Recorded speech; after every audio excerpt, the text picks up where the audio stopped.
Có một điều mà tôi rất sợ phải thừa nhận.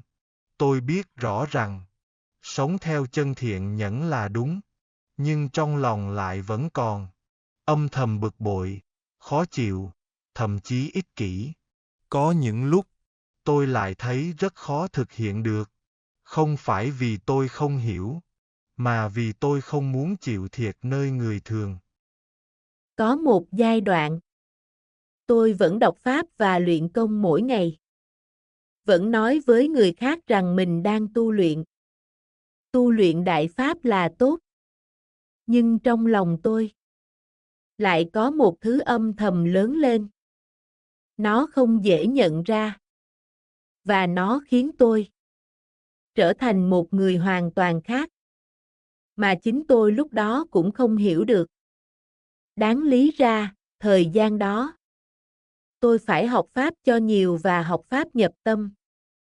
Đó là những ngày khi tôi mới bước vào tu luyện. Trước mặt một học sinh. Bạn này không làm bài tập về nhà. Bạn ấy nhìn tôi với ánh mắt lơ đãng. Tay nghịch cây viết và chân thì đang đung đưa.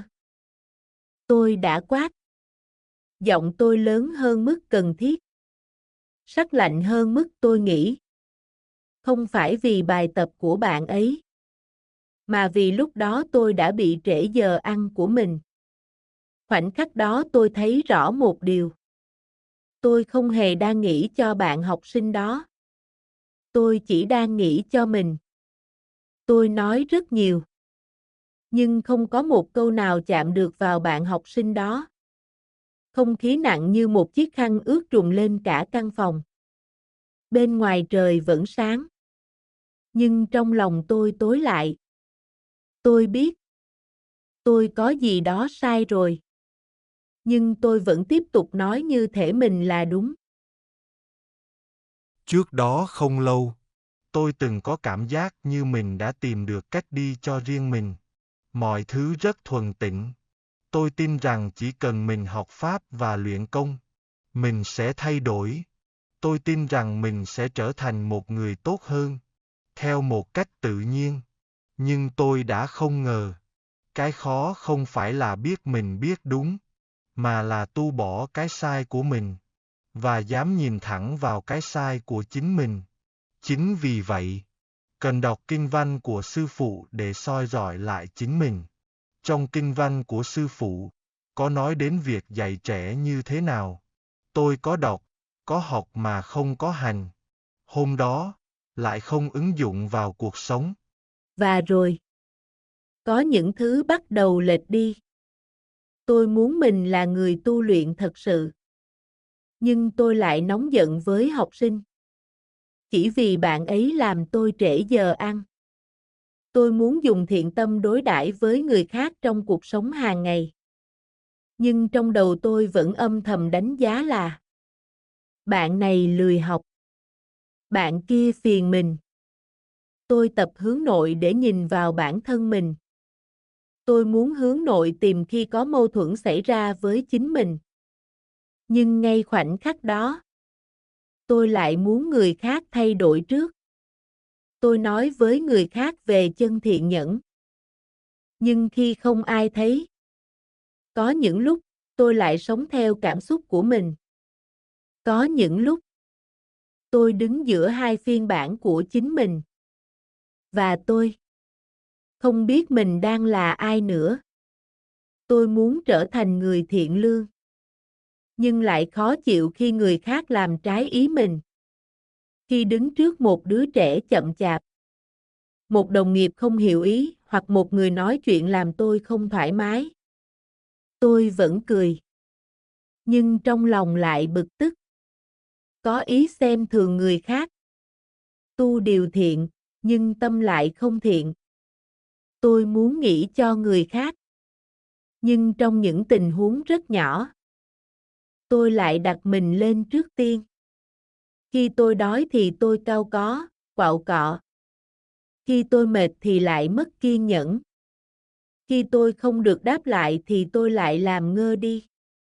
Đây chính là tu nhẫn, nhưng mình không có nhẫn. Tôi biết nhẫn là quan trọng. Nhưng tôi chỉ nhẫn khi nó không làm tôi khó chịu quá. Khi vượt quá giới hạn chịu đựng của tôi vẫn phản ứng như một người bình thường. Lúc đó, tôi nghĩ mình đang tu luyện. Nhưng thật ra, tôi chỉ đang giữ hình ảnh một người tu luyện. Những ngày mới bước chân vào Đại Pháp, tôi từng tin rằng, chỉ cần mình không làm điều xấu, chỉ cần mình vẫn đang học Pháp và luyện công, thì mình đã là người tu luyện rồi.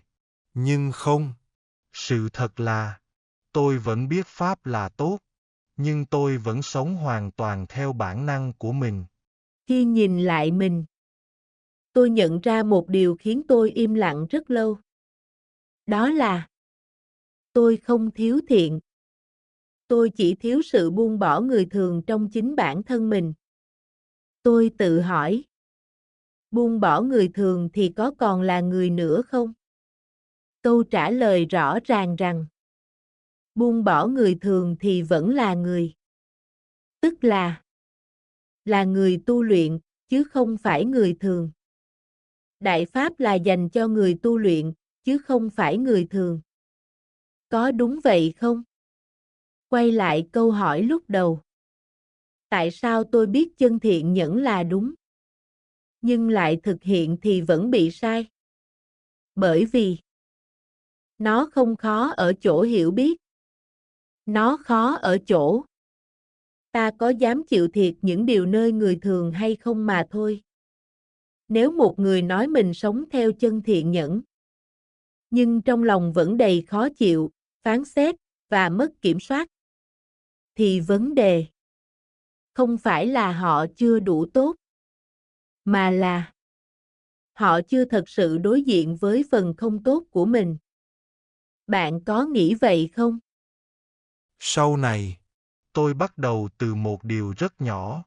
Những lần sau đó, khi tôi cảm thấy bực vì một điều gì đó, tôi không nói gì ngay.